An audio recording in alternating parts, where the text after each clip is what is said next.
but because of Tony's contributions on what was one of the most glorious days in the franchise's history for the Chiefs, General Manager Brett Veach felt that the deal was one of the best he ever made. "I don't think we'd be sitting here going to a third consecutive Super Bowl if we hadn't made that trade," Veach said about the deal that sent third and sixth-round draft picks to the Giants. "So from that standpoint, we'd do it all over again in a heartbeat." Tony, 25, the Giants' first-round draft pick in 2021, ended up playing in only 20 regular season games for the Chiefs. He caught 55 passes and scored 4 touchdowns, but those games were more notable for injuries and missed opportunities.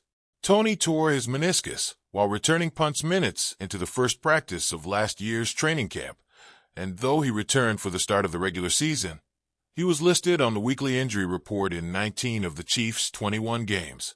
It was when he showed that kind of big play ability that the Chiefs thought they could develop him into their next star receiver. "We're certainly disappointed," said Veach. "I think he's disappointed.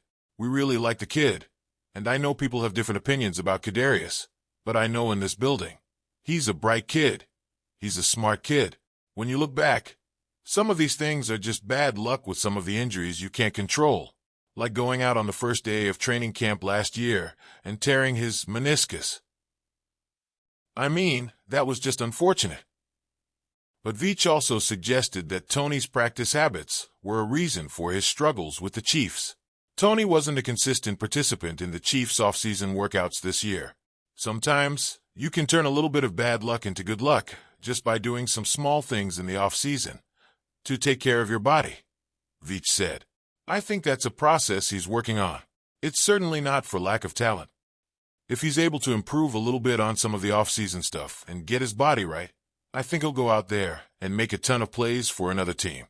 I think that goes for both sides.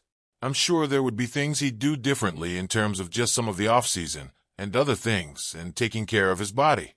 I think it's a process. He's a very smart kid, and I think he'll figure it out. It was actually a lot of fun being around him, and I just hope the kid gets a little bit of luck on his side and stays healthy." "We kept it open," Veach said.